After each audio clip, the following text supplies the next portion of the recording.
हे भगवान, लोग कुछ कुछ कहते हैं आपके जन्म का कारण। बहुत सुंदर बात कुंती मैया कहती है।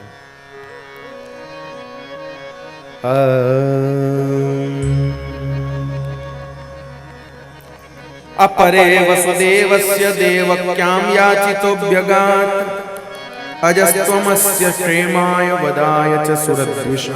कुछ लोग कहते हैं राजा यदु की कीर्ति का विस्तार करने को। सुनिएगा जरा भगवान के अवतार का कारण कुंती मैया क्या कहती। कुछ लोग कहते हैं कि राजा यदु की कीर्ति का विस्तार करने के लिए जन्म हुआ। कुछ लोग कहते हैं कि राक्षसों को मारने के लिए जन्म हुआ। कुछ लोग कहते हैं देवताओं का काम बनाने के लिए जन्म हुआ। तो माता जी आप क्या कहती हो? आप क्या कहती हो? तो मां कहती है, शृण्वन्ति गायन्ति गृणत्य भिक्षणसा स्मरन्ति नन्दन्ति तवेहितं जना तएव पश्यन्त चिरेण तावकं भव प्रवाहो परमं पदाम्बुजम्। महाराज आपने तो अवतार इन कामों के लिए नहीं लिया है।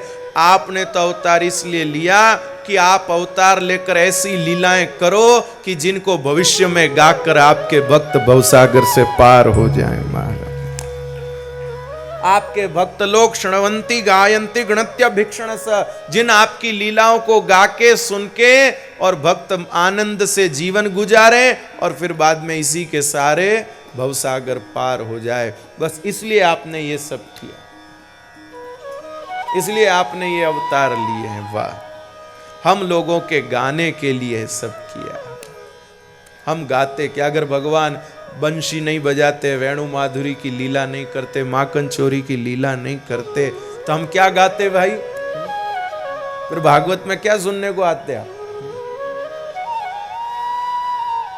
इसलिए और कुंती मैया ने प्रेम से भगवान को रुकने का आग्रह किया। और भगवान को तो महाराज पांडवों के पास रुकने का बहाना चाहिए। मेरा एक मित्र है, मैंने उसको कहा कि मैं तुमको मिलने को आ जाता हूँ। बोले क्यों? तो उसने कहा क्यों? तो मैंने कहा तुम्हारी माता जी कह रही थी कि आप आए नहीं तो आ जाओ।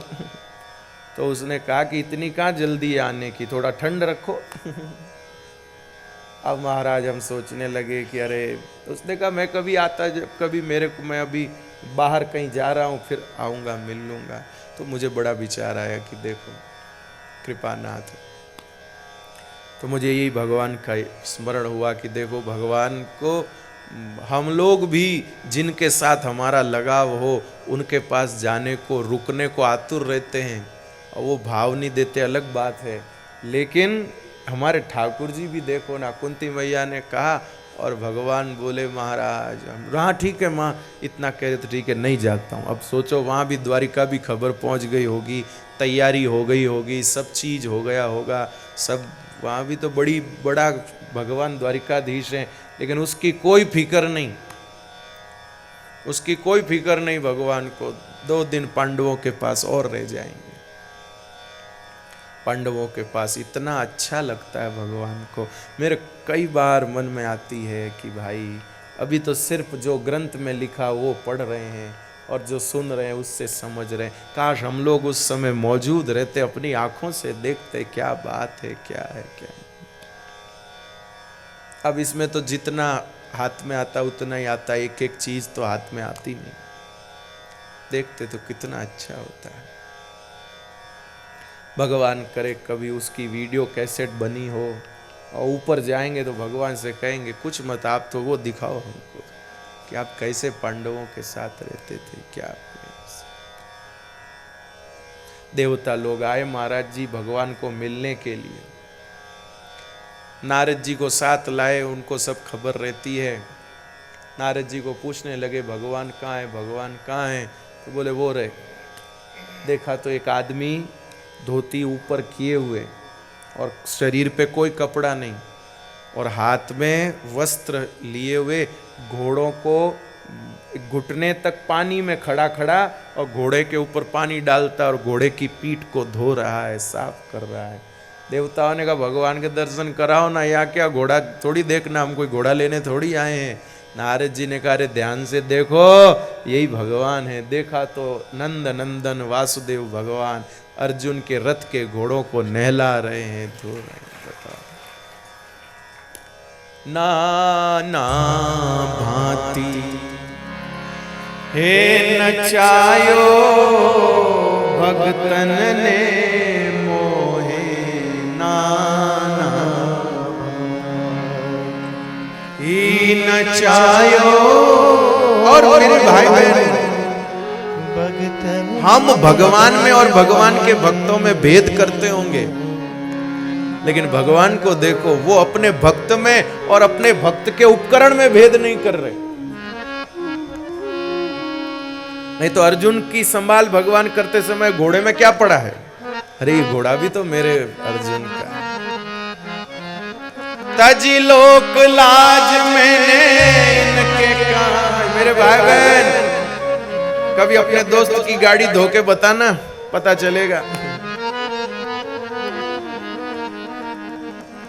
शर्म आएगी महाराज, अरे हम कहाँ गाड़ी धोने के, हम गाड़ी धोने वाले हैं, और हमारे ठाकुर जी तो घोड़ा धो रहे हैं। अर्जुन का रथ चलेगा तो घोड़े एकदम साफ सुथरे दिखने चाहिए। रोज मिट्टी जमा हो जाती है ना महाराज जी युद्ध के मैदान में, तो वो साफ कर रहे हैं भगवान। तजी लोक ला, लोग क्या कहेंगे उसकी परवाह नहीं, देवता खड़े देख रहे हैं, परवाह नहीं। आप कोई बहुत बड़े अफसर हो और आप आपके दोस्त के घर कोई काम हो, और अगर आपको वहां चादर बिछाने का भी कह दिया जाए और आपको मानने वाले बड़े बड़े आदमी वहां खड़े हो, तो आप एकदम संकोच में आ जाएंगे कि यहां अगर मैंने चादर उठाई तो क्या होगा।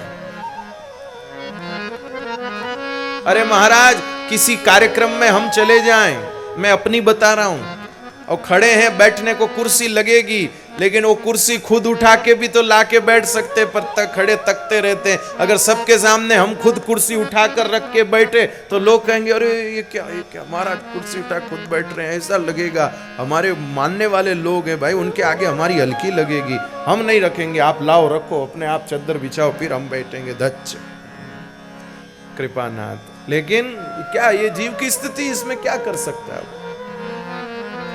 लेकिन हमारे भगवान को देखो, देवता देख रहे हैं, उसकी परवाह नहीं है कि देवता क्या सोचेंगे कि हम जिनकी जय जयकार करते हैं, आरती उतारते, और वो घोड़े धो रहे हैं अर्जुन के, कोई फर्क नहीं। तजी लोक लाज मैंने इनके काज, तजी लोक लाज मैंने इनके काज, ओ मैंने वे कुटहु बिसरायो। भूल गए द्वारिका को, भूल गए। जा सुखा कारणे देव वेड़ावला, वैकुंठ सोडूनी संता सदनी राहिला। नचायो भक्तन ने मोहे नाना भांति नचाए। कृपानाथ भगवान रुक गए, चलो कोई बात नहीं, ऐसा फोर्स कोई करे तो अच्छा लगता है। रुक गए 2 दिन, आनंद ले रहे हैं। मन किया चलकर दादा से मिलने, भीष्म पितामह से। बाणों की शैया पर लेटे हैं, दुखी हो रहे हैं, चल के उन्हें थोड़ा आराम दूं। किसी किसी का आना ही आराम होता है मेरे भाई बहन। कोई महाराज आके भी, दे के भी, बोल के भी सुखी नहीं करते, और किसी किसी का सिर्फ आना ही आराम होता है, और किसी किसी का तो आना नहीं, आने की खबर ही आराम होती। वे आएंगे ये सुन के ही मन को पंख लग जाते हैं। पलके ही पलके हम बिछाएंगे, जिस दिन श्याम हमारे घर आएंगे। पलके पलके हम बिछाएंगे, जिस दिन श्याम आएंगे। मन का कोना कोना फूलों से सजाएंगे, मन का कोना कोना फूलों से सजाएंगे। भक्ति और प्रेम की हम बंधनवार बंधाएंगे, भक्ति और प्रेम की हम बंधनवार बंधाएंगे।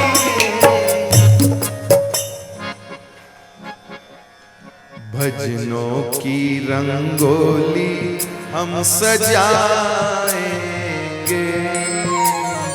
भजनों की रंगोली हम सजाएंगे। पंढरीनाथ जिस दिन घर पर आएंगे, पंढरीनाथ जिस दिन घर पर आएंगे, पलके ही पलके हम बिछाएंगे, पलके ही पलके हम बिछाएंगे। जिस दिन श्याम हमारे घर पर आएंगे, जिस दिन श्याम हमारे घर पर आएंगे। ला करके हम दूध गैया का खीर बनाएंगे, करके बिलौना हम तो माखन निकालेंगे। गैया का दूध लाकर खीर बनाएंगे, करके दही मंथन हम माखन बनाएंगे। मीठे मीठे व्यंजन बनाएंगे, मीठे मीठे व्यंजन बनाएंगे। जिस दिन श्याम हमारे घर पर पलके ही पलके हम बिछाएंगे, जिस दिन श्याम हमारे घर पर आएंगे, जिस दिन श्याम हमारे घर पर आएंगे। सुंदर सुंदर दीपक जलाएंगे, सुंदर सुंदर दीपक जलाएंगे। वैष्णवों को घर पे बुलाएंगे, भक्तों को घर पे बुलाएंगे। नाच गाय कर ठाकुर को रिझाएंगे, और नाच के गा के ठाकुर को रिझाएंगे। पलके पलके हम बिछाएंगे, पलके पलके हम बिछाएंगे। जिस दिन श्याम हमारे घर पर आएंगे, जिस दिन श्याम हमारे घर पर आएंगे।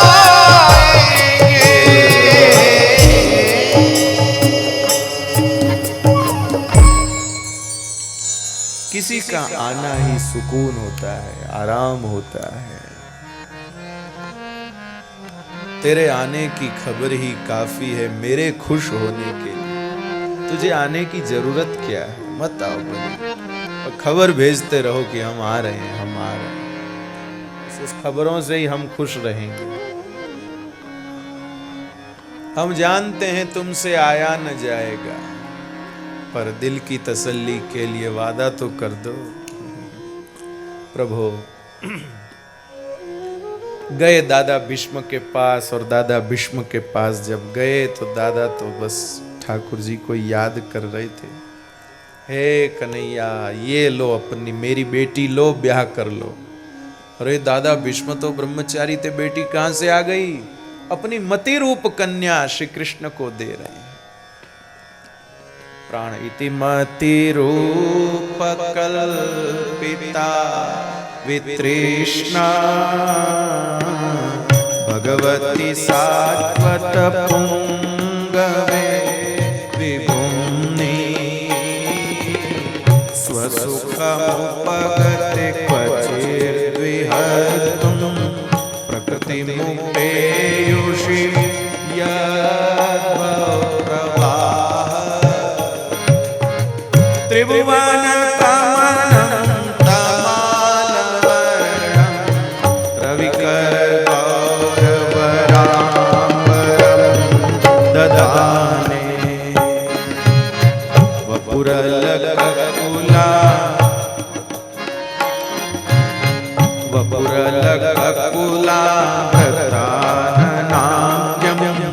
विजय सखे रतिरस्तु मेरा वद्या।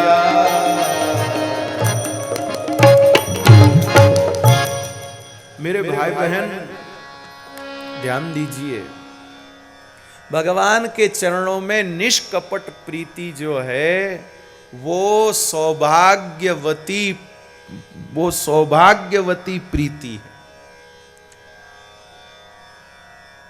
भगवान के चरणों में जो निष्कपट प्रीति है, निष्कपट रति है, वो सौभाग्यवान प्रीति है, वो सौभाग्यवती प्रीति है। और जब भगवान के प्रेम तो करें, कपट आ जाए तो फिर वो वंध्या कृपाना। जैसे स्त्री के संतान हो, वो संतान जब होती है तो स्त्री अपने आप को सौभाग्यशाली समझती है, और संतान नहीं हो तो अपने आप को वंध्या समझती है। ऐसे ही निष्कपट प्रीति जो है वो सौभाग्यवती स्त्री, निष्कपट प्रीति वो सौभाग्यवती स्त्री है। इसलिए विजय सखे रति रस्तु मेन वद्या कृपानाथ। दादा भीष्म को दर्शन देकर ठाकुर जी पधारे। दादा ने अपने प्राण ठाकुर जी के चरणों में समर्पित किए। द्वारिका में भगवान का अद्भुत स्वागत हुआ, अद्भुत स्वागत हुआ। आहा, कृपानाथ, क्या भव्य स्वागत हुआ ठाकुर जी का, पूछिए मत। कृपानाथ, प्राणनाथ, भगवान को पता चल गया कि मेरे याद में बेचारे कब से दुखी हो रहे हैं, तो भगवान ने शंख बजाया। आहा, आनर्तान स उपव्रज्य स्वदान पदान स्वकान दद्मोदरवरं तेषां विषादं शमयन्निव। भगवान ने पांचजन्य शंख बजाया। आहा, उस पांचजन्य शंख की विशेषता क्या है माइयों, सुनोगे तो आनंद आ जाएगा आपको, आप भी भाइयों। वो जो शंख है महाराज, वो जहां से बजता है वहां से वो शंख लाल लाल है। और वो लाल कैसे हो आपको पता है? ठाकुर जी के अधरों का बार बार स्पर्श होने से वो लाल हो गए। महाराज, क्या उस पांचजन्य शंख का सौभाग्य बताओ। ठाकुर जी के अधरों का बार बार स्पर्श होने से वो लाल हो गए।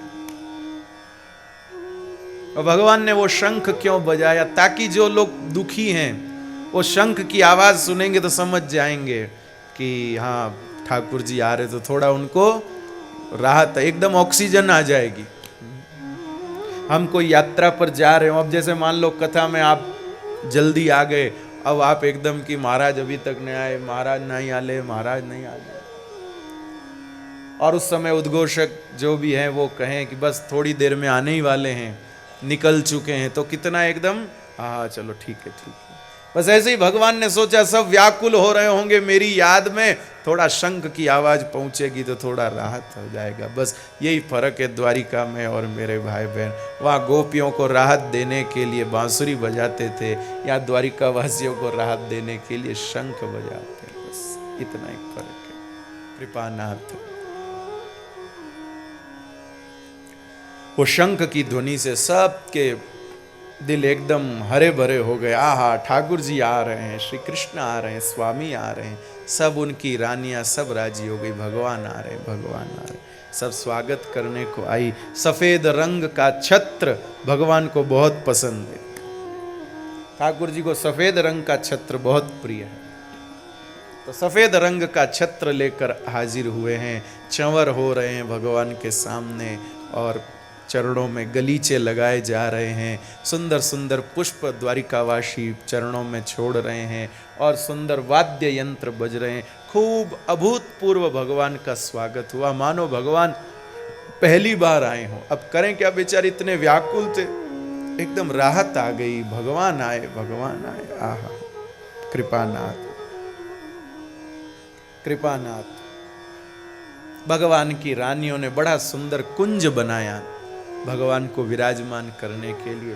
थके हुए आएंगे तो आते ही थोड़ी ऐसी जगह बिठाएं जहाँ बैठते ही एकदम ठाकुर जी को सुख मिले, इसलिए लता पता का अच्छा सुंदर सा कुंज बनाया। कितना देखो,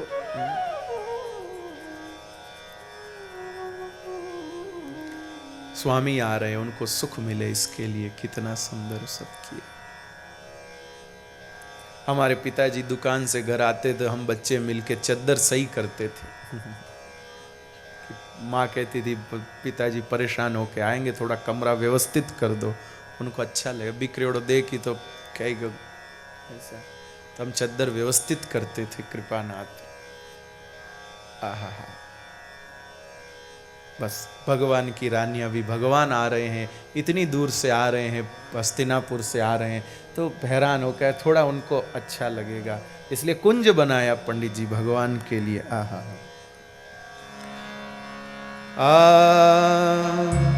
सर्वतु सर्वतु सर्व विभव पुण्य वृक्ष लताक्ष में उद्यानो पवनारामे व्रत पद्माकर श्रियम। आहा, सुंदर उद्यान बनाया, सुंदर पुष्प वाटिका, सुंदर निकुंज बनाया भगवान के लिए।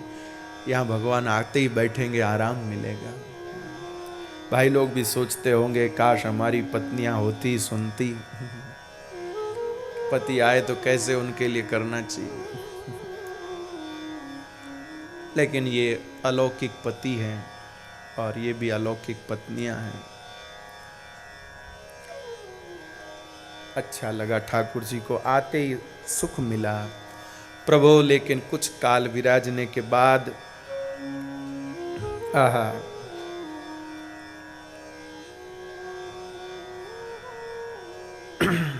वे सब जो रानियां थी भगवान की, सब नियम में थी, व्रत उपवास चालू थे सबके, क्योंकि पति प्रवासी है तो हम यहाँ बैठ के मालपुआ ढोकला कैसे खाएं, तो सब नियम में थी।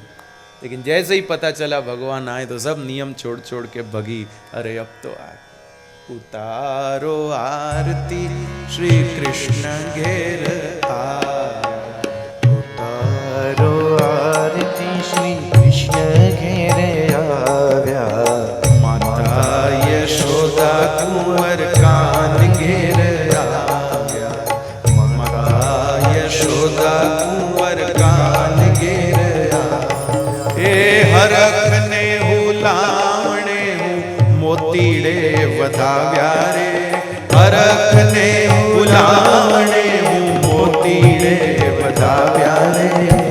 उतारो आरती श्री कृष्ण घेर आया, उतारो आरती श्री कृष्ण घेर आया। कृपानाथ।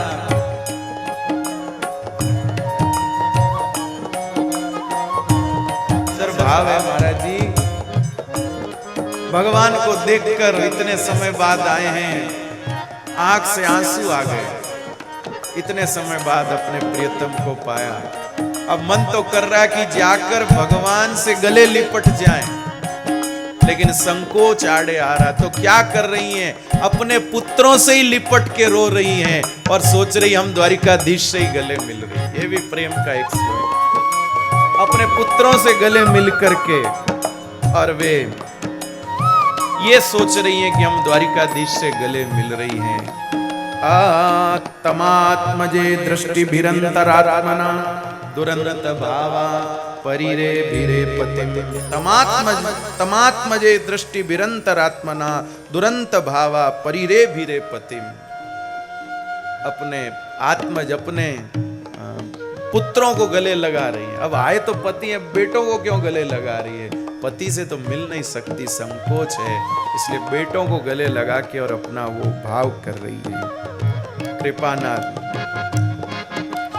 भगवान श्री कृष्ण एकांत में उन रानियों के पास रहे हैं और उन रानियों ने भगवान के चरण कमलों को खूब अच्छे से देखा है।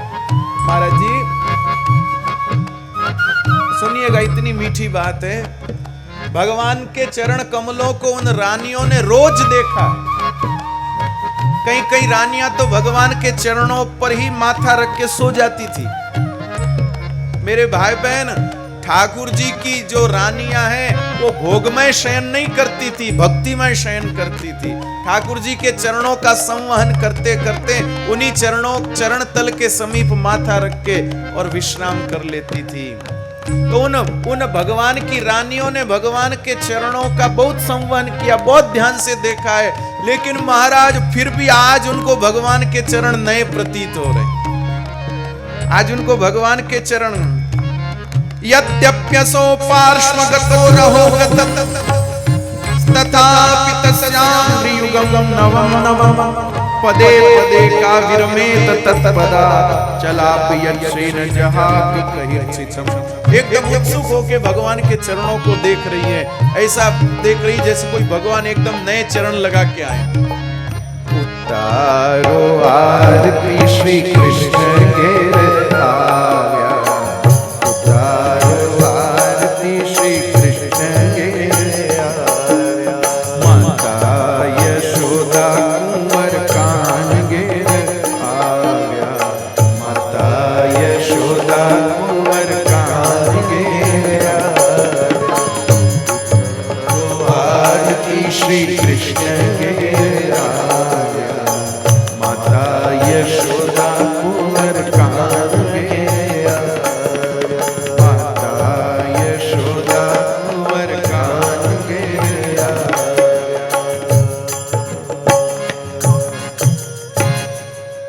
इस प्रकार द्वारिका में भगवान का बड़ा प्रेम से स्वागत हुआ। ये सब मैंने इसलिए आपको सुनाया कि भाई भगवान की जो रानियां हैं वो भी भगवान से इतना प्रेम करती थी। नहीं तो सिर्फ इतना ही हम जानते कि भगवान की रानियां थी न रानियां थी।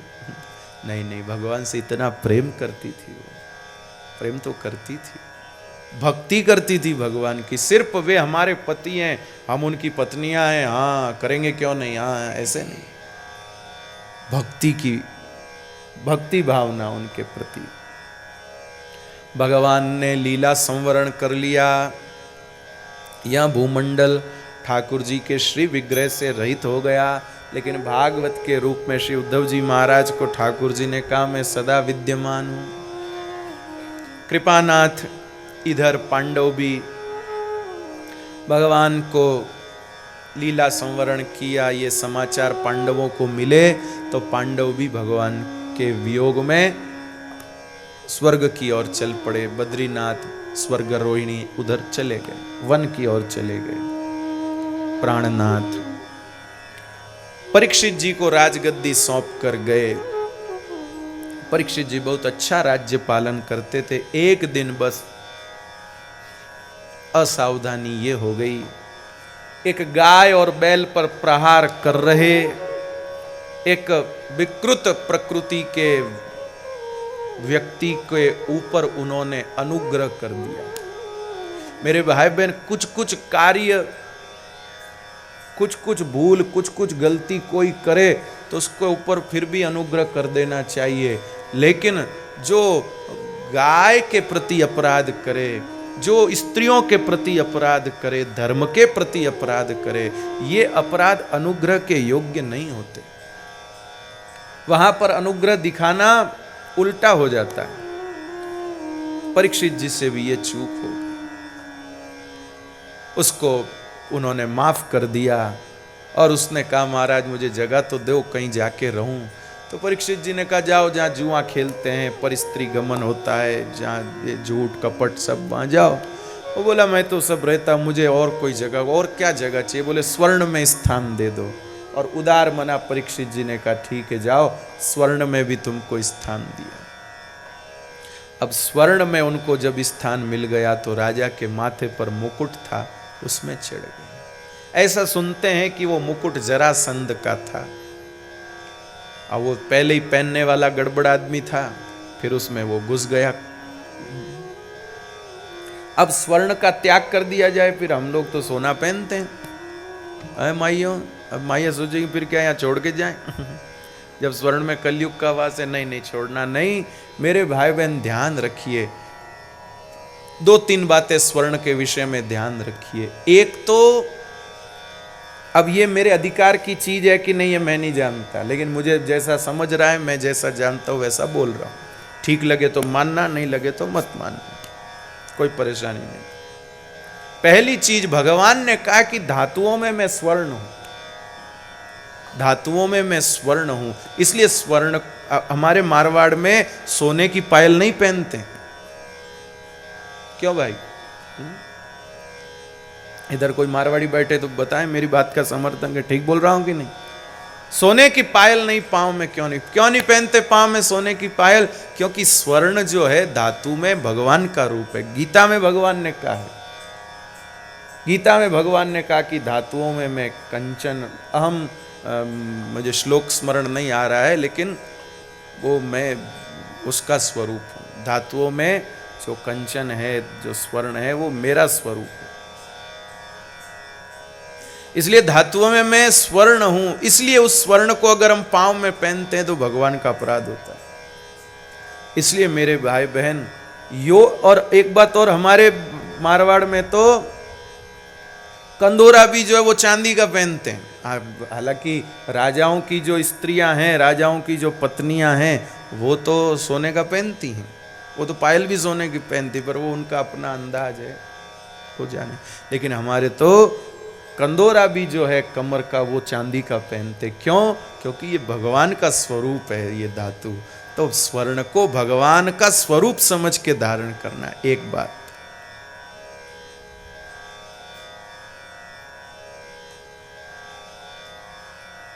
स्वर्ण को भगवान का स्वरूप समझ करके धारण करना, एक बात। दूसरा, स्वर्ण का स्पर्श किया हुआ जल गंगा जल के समान होता है, ये भी शास्त्र में लिखा है। इसलिए ये भाव से उसको धारण करना, इस भाव से उसको धारण करना कि भाई इसको हमने पहन रखा तो इसका संस्पर्शित जल हमको गंगा जल के समान लाभ प्रदान करे, इस भाव को मन में रख के स्वर्ण धारण करना। तीसरी चीज, स्वर्ण को अपनी वस्तु नहीं समझना, ये मेरा सोना है। अपनी वस्तु स्वर्ण को समझेंगे तो अहंकार पैदा होगा। जब भी कोई स्वर्ण का आभूषण लाएं तो उसको पहले ठाकुर जी को अर्पण करें, भगवान को पहनाएं, ठाकुर जी के चरणों में रखें, और फिर प्रसाद बना करके फिर अपने गले में धारण करें। फिर कोई पूछे ये हार किसका है, तो हम कहें ये ठाकुर जी का हार है, हमने प्रसाद रूप में पहना। जैसे नौकर होता है ना, नौकर अपना कुछ नहीं पहनता, मालिक जो छोड़ता है उतार के रख छोड़ता है, वही नौकर पहनता है। बस ऐसे ये हमारे आभूषण नहीं है, पंडरीनाथ ने पहन के छोड़े हैं, उसको पहन करके हम अपना जीवन धन्य कर रहे हैं। ऐसा दैन्य स्वर्ण आभूषण को पहनते समय रहना चाहिए। मैं समझता हूँ इन बातों का ध्यान अगर हम लोग रखेंगे, इन बातों का ध्यान हम लोग रखेंगे, तो वो स्वर्ण के माध्यम से जो कली असर करता है, वो कली हमारे ऊपर असर नहीं करेगा। मुझे ऐसा लगता है।